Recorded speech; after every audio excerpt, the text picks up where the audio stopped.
Deskripsi ide bisnis yang dirancang. Pertama-tama kita harus memahami dan mengetahui tentang motif-motif batik dan artinya, sehingga kita mudah menjelaskan kepada konsumen kita dan dapat membuat konsumen semakin yakin dan tertarik dengan produk kita. Selanjutnya kita menentukan target konsumen kita dan juga memperhatikan kualitas produk kita serta bagaimana strategi pemasaran kita.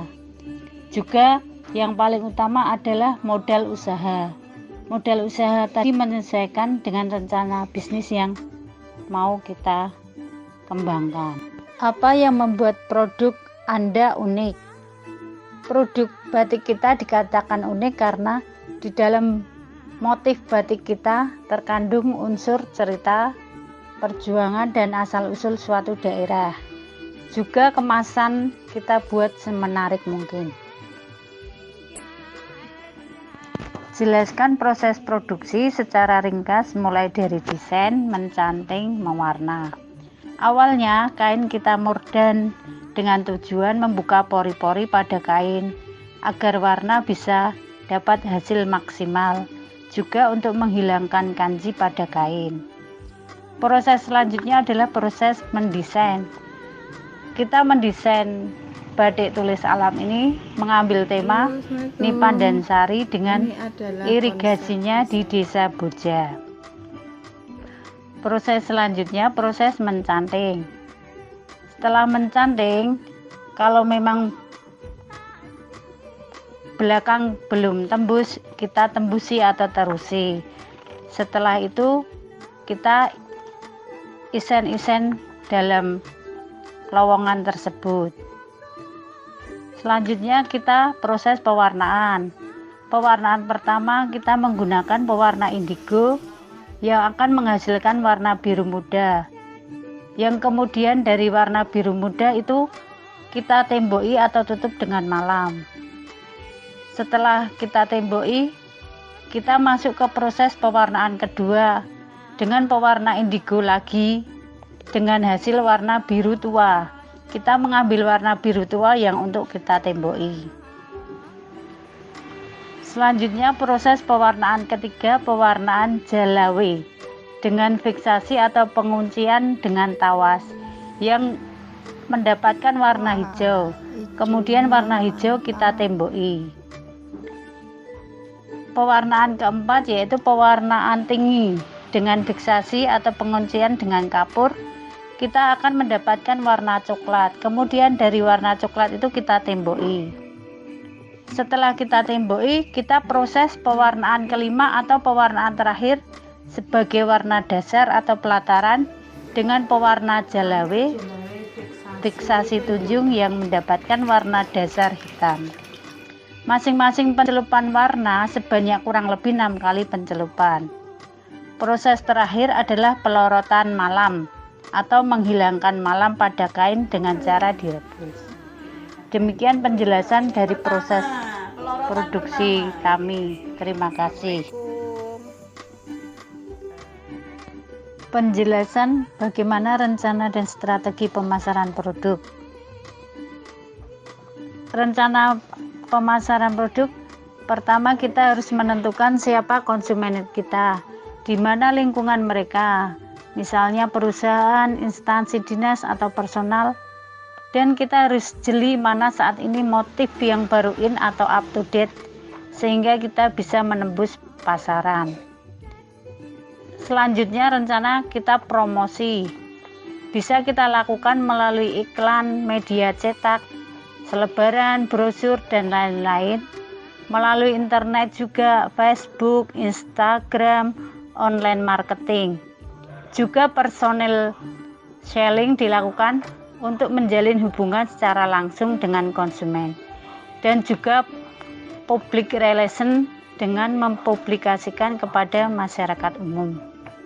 Sedangkan strategi pemasaran, kita pemasaran secara online melalui media sosial sebagai alat pemasaran yang bertujuan untuk meningkatkan penjualan kita. Kita juga harus mengevaluasi produk bagaimana tanggapan konsumen terhadap produk kita. Jadi kita bisa tahu dan bisa menjadi dasar untuk mengevaluasi produk kita terkait mana yang perlu diperbaiki, mana yang perlu dipertahankan, dan yang menjadi dasar peningkatan produk kita. Pelayanan terhadap pelanggan itu juga harus menjadi pertimbangan. Melayani pelanggan dengan baik akan menjadi kepuasan tersendiri bagi pelanggan. Kita juga menggunakan reseller. Semakin banyak tim yang kita bentuk dalam pemasaran, maka akan semakin banyak calon konsumen yang akan membeli produk kita. Juga kita melakukan pameran-pameran serta bazar-bazar yang ada. Kita manfaatkan.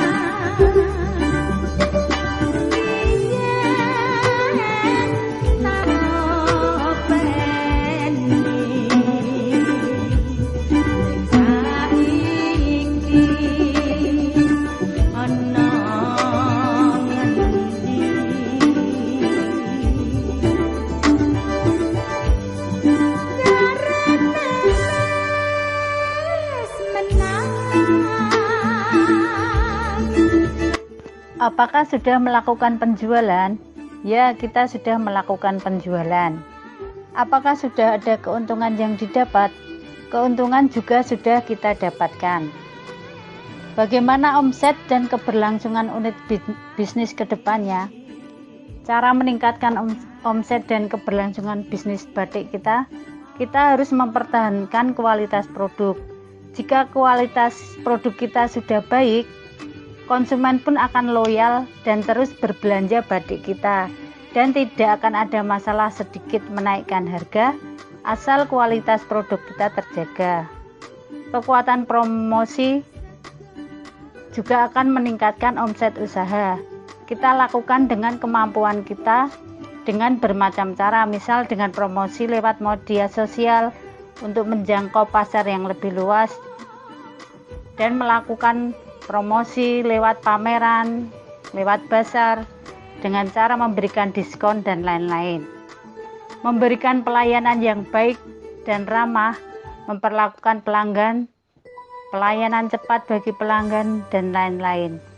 Kita juga harus belajar strategi pemasaran, terutama strategi memasarkan melalui media sosial seperti Instagram, Facebook, dan melalui Google. Belajar bahan bacaan dari praktisi digital marketing dan lain-lain juga. Demikian penjelasan bagaimana omset keberlangsungan unit bisnis ke depannya. Terima kasih. Nah, ini adalah hasil cantingan desain awal kami yang setelah ditambah-tambah dengan ide-ide lain dari teman-teman satu kelompok, sehingga menjadi batik legenda yang cukup komplit. Nah, berawal dari Nipan dan Sari ini adalah sendang sebrayut. Ini beliau membuat mata air dengan cara menancapkan keris, sehingga membuat sendang sebrayut tersebut bisa dimanfaatkan oleh masyarakat sekitar.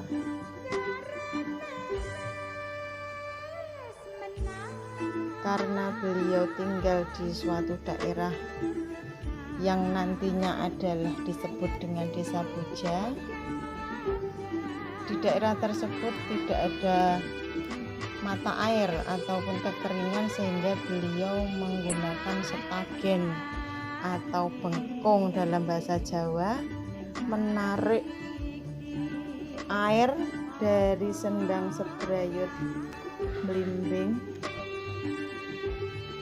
Air mengikuti setagen yang nantinya akan dibawa ke daerah Boja.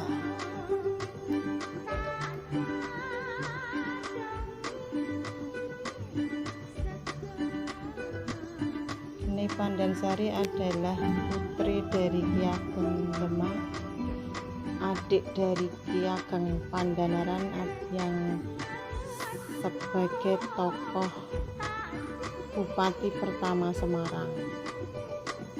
dan dikenal sebagai Nyai Dabu karena beliau menikah dengan Ki Dabu Raja. Sedangkan asal-usul Boja adalah Kiai Ageng Boja adalah putra dari pengawal Nyai Dabu yang setia, yaitu Ki Wonoputro.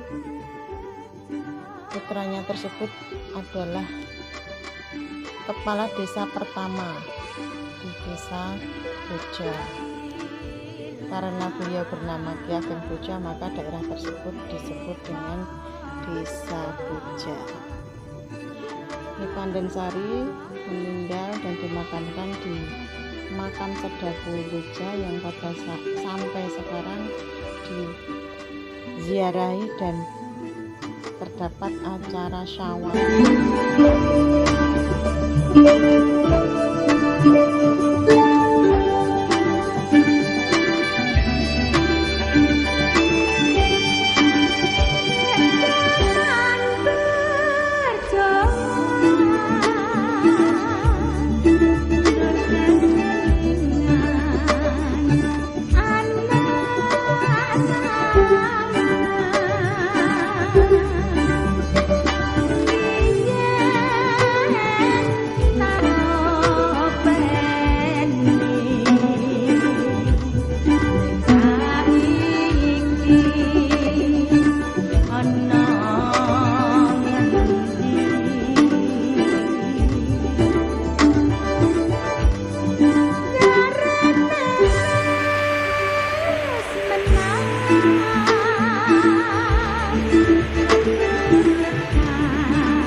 Melestarikan budaya Nusantara. Sekar Wangi berkarya.